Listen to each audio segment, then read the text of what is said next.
à l'issue du programme Expansion. Donc, avant qu'on y aille avec les différentes questions du témoignage, j'aimerais bien que tu te présentes à nous. Voilà, bonjour, merci à toi de me donner cette opportunité aussi, c'est un plaisir. Je suis Caroline de Scribble, je suis belge, je suis une maman de 2 grands ados et je vis aux États-Unis. Et grâce à toi, je peux dire aujourd'hui que je suis experte des acteurs du notariat qui veulent vraiment retrouver de la qualité et de la sérénité dans leur métier. D'accord. Et alors, dis-nous, dans quelle situation tu étais quand on a démarré le travail ensemble? Puis voilà, j'ai une autre question qui me traverse, mais je la garde. Bon, ben voilà, j'avais déjà commencé depuis à peu près 6 ans à développer un réseau de collaborateurs juristes, donc indépendants, qui présentaient et proposaient leurs services à des notaires en Belgique, francophones, voilà, de manière ponctuelle quand ils avaient besoin d'un soutien dans leur quotidien finalement. Et je gérais ça toute seule. Et j'avais vraiment une demande qui était croissante. J'avais de plus en plus de notaires qui nous contactaient. Et je sentais que j'étais vraiment arrivée à un palier du développement de cette société. Et je me sentais un peu acculée et je voyais 2 options. Soit je cédais l'activité comme elle était à ce moment-là, soit je la faisais vraiment passer à la vitesse supérieure et je lui donnais une vraie chance de devenir une petite entreprise. D'accord. Et à ce moment-là, qu'est-ce qu'il en était de ton équilibre de vie, de ton chiffre d'affaires? Enfin, comment ça se passait pour toi? Donc, on comprend l'enjeu quand même, qui n'était pas négligeable. Mais du coup, dans ces différents domaines-là, comment c'était pour toi à ce moment-là? Eh bien, donc je voulais vraiment donner une chance à Anisaba parce que je voulais savoir si ça valait la peine. Parce qu'en fait, j'avais beaucoup de clients qui me demandaient des services, etc. Mais enfin, donc, au niveau équilibre de vie, je bossais comme une folle. Je courais dans tous les sens. Je ne savais plus où donner de la tête. C'est vraiment ça. Je faisais plus que ça. J'y trouvais plus de plaisir finalement. J'essayais toujours de répondre à la demande et c'était tout ce que je faisais. Et au niveau chiffre d'affaires, j'étais déjà arrivée à quelque chose comme 200, je crois qu'en 2019, l'année complète 2019, qui était vraiment l'année avant qu'on démarre, parce qu'on a commencé en mai 2020, quelque chose comme ça, j'étais à 213 000, 213 000, je dis bien, oui, 213 000 euros de chiffre d'affaires. Donc là, c'est là que j'en étais. Bon, c'est le chiffre d'affaires, c'est parce que c'était pas la rentabilité, le bénéfice que faisait l'activité, mais j'étais à 213 000 euros de chiffre d'affaires. Ouais. Ok. Est-ce que tu avais déjà été accompagnée, toi, avant? Non, jamais. Jamais. D'accord. Et Non. qu'est-ce qui, du coup, a fait que tu as décidé de te faire accompagner et qu'on travaille toutes les deux? Bah, voilà, je sentais bien que toute seule, j'arrivais pas à passer ce palier. J'avais pourtant des opportunités qui se présentaient. En fait, je me rendais compte que je pouvais pas continuer toute seule. Il fallait que je me fasse accompagner de personnes pour m'aider à gérer au quotidien simplement une équipe autour de moi. Déjà ça, j'avais bien conscience, mais j'arrivais pas à faire la démarche. Et puis en fait, simplement, ce qui a fait que bon alors quand même, j'ai dit que je ne m'étais jamais fait accompagner à un moment dans ma carrière, au moment où je suis devenue indépendante. Je m'étais sentie perdue dans ma carrière professionnelle et je m'étais demandé ce que j'allais faire. J'avais plein d'idées dans la tête, je ne savais pas très bien dans quelle direction me diriger. Et j'avais rencontré une coach que j'avais vue une fois et qui m'avait posé les bonnes questions. Et à la sortie de ce rendez-vous, je savais ce que je voulais faire. Je voulais rester dans le notariat, je voulais le faire autrement, etc. Donc j'avais eu cette expérience qui avait été vraiment clé à un moment pivot aussi dans ma vie. Voilà. Donc j'avais quand même eu cette expérience-là d'avoir été un petit peu accompagnée, ça avait été une clé. Et puis j'ai vu simplement passer tes messages sur les réseaux. En fait, une fois qu'on en a vu un, on en a vu un deuxième, un troisième, ça trotte dans la tête.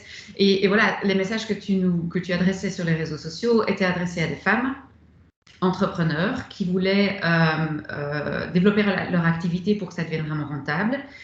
Et puis, tu avais l'expérience de l'étranger. Donc, tu connaissais les USA, le fait d'être expatrié, la manière dont on travaille et la mentalité aux États-Unis, la manière dont on travaille en Belgique et en Europe en contrepartie, puisque j'étais vraiment à cheval, moi, sur les 2 continents.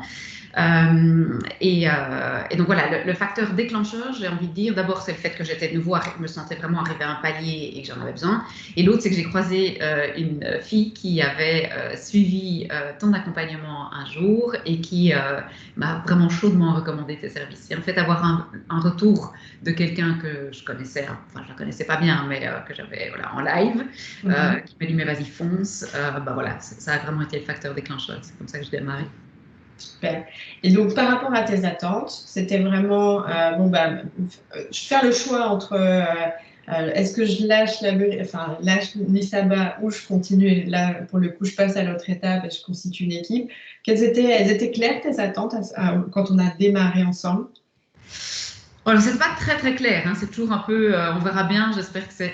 Mais voilà, ce qui est clair, c'est qu'effectivement, je voulais savoir si ça valait la peine de continuer ou s'il fallait laisser tomber. Je me demandais, est-ce que, vu le temps, l'énergie, même l'investissement financier, est-ce que ça vaut la peine que je continue à m'investir dans cette activité d'indépendante ou bien finalement, c'est un truc voué à la faillite et ça va pas fonctionner et au moins, voilà, et je laisse tomber. C'était vraiment pouvoir m'orienter, me diriger et de me donner une chance. Ça, c'était vraiment mon objectif. Et donc, me dire, voilà, si je me fais aider par Delphine et toute l'équipe, peut-être que je vais réussir à constituer cette équipe autour de moi et que je vais pouvoir le faire dans un cadre où je vais garder de la rentabilité et au niveau financier, que je vais m'en sortir et je vais pouvoir continuer à gérer l'existant, mais aussi à développer parce que je sentais que c'était nécessaire. Donc ça, c'était mes attentes au départ. Oui. Ok. Et comment est-ce que tu as fait pour trouver l'argent à investir dans cet accompagnement? En fait, ça faisait déjà donc 6 ans que je travaillais comme indépendante, que j'avais démarré l'activité, et donc j'avais déjà réussi à engranger un bon bas de laine. Et voilà, comme je le dis depuis le départ, j'ai vraiment vu ça comme une balle de match. Je me suis dit, en fait, voilà, c'est ce que j'ai mis de côté, c'est ce que j'ai réussi à mettre de côté. Finalement, qu'est-ce que je fais? J'ai décidé de l'investir, alors pas intégralement, mais quand même une bonne partie, parce que c'est un budget, en me disant, voilà, c'est quitte ou double finalement. Si je n'investis pas là-dedans, moi, j'y arriverai pas. Je sentais que j'y arriverais pas. Donc, je me suis dit, balle de match, je l'investis, et aujourd'hui, je suis ravie de l'avoir fait. Justement, dis-nous du coup, qu'est-ce qui s'est passé pour toi et où est-ce que tu en es aujourd'hui? Qu'est-ce qui s'est passé? Je dirais que la première chose qui s'est passée, vraiment le premier résultat que j'ai obtenu, c'est que j'ai retrouvé, et ça a servi de socle à tous les suivants, vraiment. Ça a été vraiment la base de toutes les évolutions qui ont suivi pendant la grosse année qu'on a passée ensemble. C'est que j'ai d'abord retrouvé les raisons pour lesquelles je faisais ce boulot. Pourquoi j'avais démarré cette activité au départ, pourquoi j'avais commencé à faire ça. Ça avait été vraiment enfoui finalement en dessous de tous les tracas du quotidien, la course à la montre. J'avais vraiment perdu de vue finalement ces raisons-là et je les ai retrouvées au fond de moi. Elles étaient bien là, bien vibrantes.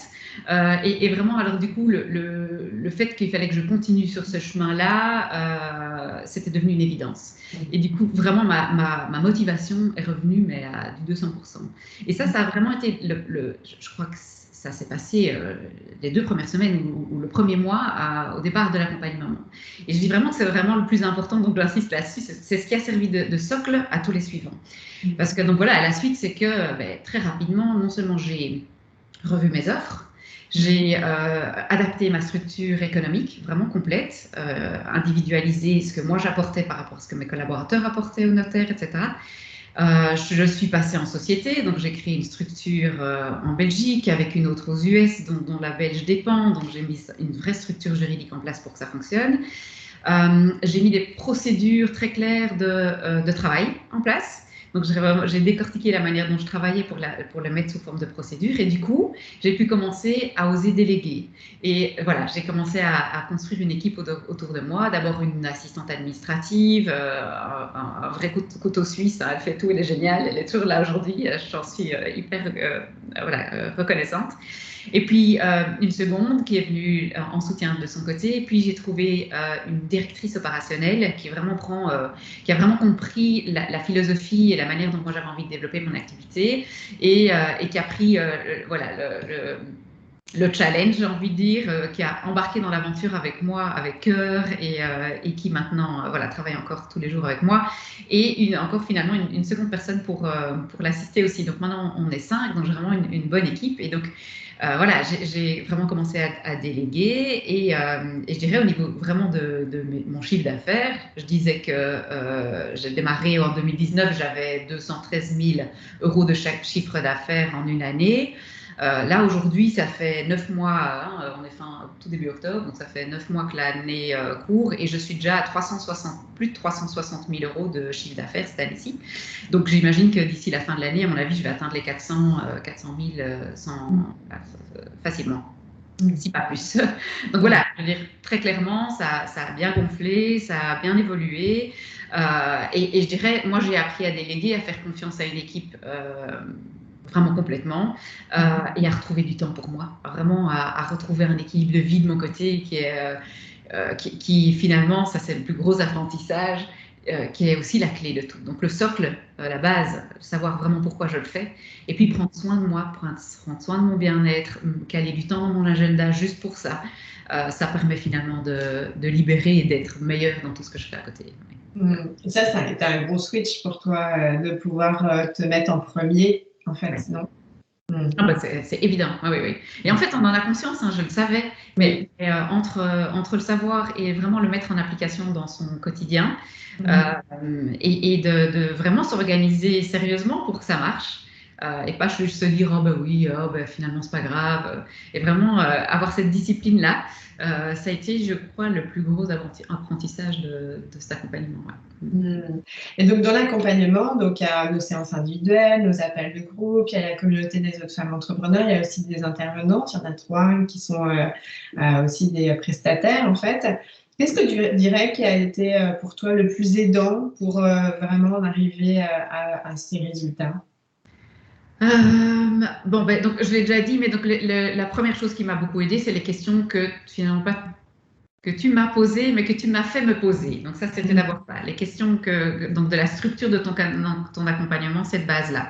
Et puis, je dirais vraiment, si je crois, moi, m'a plus porté, ce sont vraiment les échanges et les discussions avec les autres femmes entrepreneurs. On se voyait tous les 15 jours. Je n'avais pas toujours nécessairement des questions précises, mais participer à ces rendez-vous, écouter où en sont les unes les autres.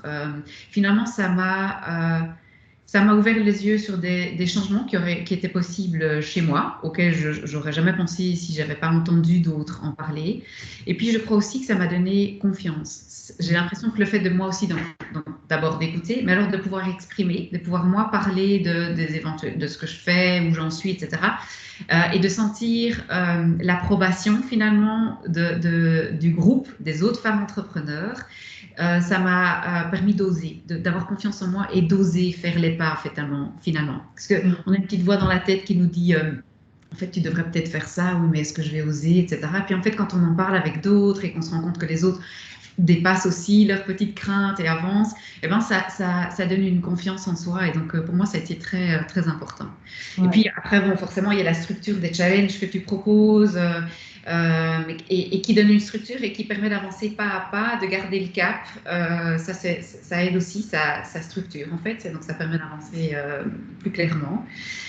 Et puis, très clairement, les bouquins. Là, je dois dire que voilà, tu m'as enfin envoyé des bouquins dans lesquels je me suis plongée, parfois sans grand voilà, intérêt au départ, et puis ça m'a bouleversée, ça m'a vraiment beaucoup touchée. Donc voilà, alors pas tous, je les ai pas tous finis, tu le sais, mais je continue à les lire petit à petit, et voilà, il y en a en tout cas un qui m'a beaucoup touchée. Donc voilà, ces bouquins-là. Et puis, je disais, les personnes que tu as mises sur le chemin. Au fur et à mesure du programme, effectivement, il y a des intervenantes qui sont venues. Et là aussi, je n'ai pas toujours vu l'intérêt des personnes au départ quand tu me disais, tiens, prends contact avec cette personne-là, elle va pouvoir t'apporter ça ou ça. Après coup, tu dis, waouh, en fait, c'est génial. J'ai gardé les coordonnées de toutes ces personnes et je compte bien continuer à avancer avec elles parce que c'était hyper précieux. Voilà. Oui, c'est ça. Ça touche aussi bien à l'alimentation, l'équilibre de vie, la rentabilité, mais aussi son profiling, hein, avec puis pouvoir savoir identifier les membres de l'équipe, comment en tirer le meilleur de chacune et chacun. Ouais. Oui, parce que ça touche à tous des aspects très, très variés et c'est très complémentaire. Donc vraiment, oui, Super. super. Ouais, génial. Et ça fait aussi que, bah, contrairement à ce qu'on peut penser, bah, quand on arrive à un certain niveau, on vit quand même la solitude du dirigeant. Et je dirais que pour ajouter juste un tout petit par rapport aux appels et tout, on peut vraiment se déposer en tant que femme avec un grand F, parce qu'il peut y avoir voilà, on peut aborder vraiment tous les sujets. Et ça, c'est vraiment important de pouvoir être sans jugement et de pouvoir complètement être bah, aussi des fois dans une pleine vulnérabilité, quoi, et puis de pouvoir se sentir entendue et comprise. Donc, ben, super. Et du coup, Caroline, tu dirais qui a été pour toi le plus grand changement que tu as vécu? J'ai envie de dire que ça touche à bien plus que juste mon activité d'entrepreneur. Ça touche vraiment à mon équilibre de vie. Franchement, voilà, le poids que je donne à moi, quoi, à l'essentiel, au fait que si moi je suis pas bien, il n'y a rien d'autre autour qui va aller bien parce que j'arriverai pas à donner le meilleur de moi-même et que voilà, il faut me remettre au centre et me faire confiance en fait. Ouais. M'écouter, me faire confiance et prendre soin de moi. Et finalement, ça c'est la clé de tout le reste. Voilà, finalement, Ouais. c'est surtout ça. Et par rapport à ton conjoint ou tes enfants, est-ce qu'il y a eu, comme eux ont apporté aussi un feedback par rapport à ton évolution? Oui, je trouve ça assez drôle parce que je me souviens que quand j'ai décidé de prendre cet accompagnement que j'ai signé avec toi, voilà, au repas du soir en famille, j'ai dit, ben voilà, les enfants, j'en avais parlé avec mon mari avant, mais voilà, je vais démarrer un accompagnement pendant maintenant 1 année. Ça veut dire que ben voilà, il y a des choses qui vont bouger. On m'a dit que ça allait me bouleverser, que ça allait sans doute me transformer ma vie. Voilà, j'y croyais à moitié en le disant, mais je les avais prévenus. Et ben, ils m'avaient tous les deux, mes 2 enfants et mon mari, voilà, m'avaient dit, bah, écoute, super, maman, bravo, quoi, go. Et effectivement, en fait, ils m'ont suivi dans cet accompagnement parce qu'il n'y a rien à faire. Je leur en ai fait part. Le bouquin, le fameux bouquin dont je parlais tout à l'heure et qui m'a pas mal bougé, je le lis encore avec eux régulièrement, des petits passages, et je leur fais passer les messages. Et je pense que ça leur a apporté aussi finalement de me voir évoluer, de me voir moi prendre soin de moi prendre plus de temps pour moi, voilà, pour être mieux pour eux finalement aussi. C'est pour mon entreprise, mais c'est pour eux aussi, pour mon mari aussi. C'est vraiment un équilibre de vie global. Ben voilà, ils le sentent très fort et je pense que mine de rien, c'est aussi une mentalité qu'ils vont prendre et qu'ils vont garder. Ils en sont voilà, à l'adolescence, donc il y a aussi plein de questions dans leur tête pour le moment. Et j'espère que c'est des fondements et des valeurs qui vont voilà, garder quelque part en mémoire. Ouais. Voilà, mon mari aussi, hein, il a changé des trucs au niveau boulot, etc. Je crois que ça nous a tous beaucoup fait bouger finalement, pour un mieux. Donc, ouais. D'accord. Et quel est du coup le titre du livre qui t'a tant marqué? Comment est-ce qu'il s'appelle? Est-ce que c'est Réfléchissez et devenez riche? Non, c'est celui de G. Candy. Je déteste le titre, à mon avis, c'est pour ça que je ne l'ai pas retenu. Les poches pleins. Comment est-ce que. Ah oui, l'argent plein les cloches. L'argent et du bonheur plein les poches, un truc comme ça. Voilà. De l'argent et du bonheur plein les poches de G. Candy. Ouais. Ok, ça marche. Et Caroline, du coup, s'il y a des femmes aujourd'hui qui écoutent ton témoignage et bah, qui voilà, se projettent complètement et sont dans la situation dans laquelle toi tu étais et qui hésitent encore, qu'est-ce que toi tu aurais envie de leur dire? J'avais envie de leur dire, si vous avez une petite voix, une toute petite voix qui vous dit parfois, vas-y, fonce, lance-toi, faites taire toutes les autres. Vraiment, faites taire toutes les autres, faites confiance à Delphine, faites confiance à vous-même et rêvez grand. Soyez prête, vous avez toutes les capacités à l'intérieur de vous-même, juste là, et vous allez les découvrir. Ouais. Oui, parce que ce qu'on n'a pas dit non plus, c'est que les perspectives de Nisaba sont vraiment très très grandes et vont s'ouvrir dans d'autres marchés et même avec une autre dimension en termes de croissance financière. Donc voilà, juste. Et qu'est-ce que tu as envie de dire si tu as envie de rajouter quelque chose pour terminer ton témoignage, Caroline? Il y a un seul mot. Merci. Je vais m'arrêter là parce que sinon. Ok, on va pleurer toutes les deux. Voilà. Non, c'était grandiose. Voilà. Je vous conseille à toutes, je vous recommande chaudement. Un grand merci à toi, Caroline. Ça a été un vrai plaisir, un bonheur, puis une vraie aventure et c'est super parce qu'on va pouvoir se voir en vrai d'ici quelques Oui, voilà, à bientôt, Et donc, exactement. et puis longue vie à Addis Abeba et puis écoute, bravo pour le chemin et l'ouverture dans un métier qui a de belles voies de changement et d'évolution aussi parce que tu es une inspiratrice. Donc, Il y a du boulot, il y a du boulot, mais oui, non, c'est chouette. Oui, un domaine auquel, voilà, qui me tient à cœur. Donc, effectivement, si je pouvais aider à son développement, ouais, voilà, oui. super. Un grand merci Caroline et puis à très Merci à bientôt. toi. À tout Au bientôt. revoir. Salut.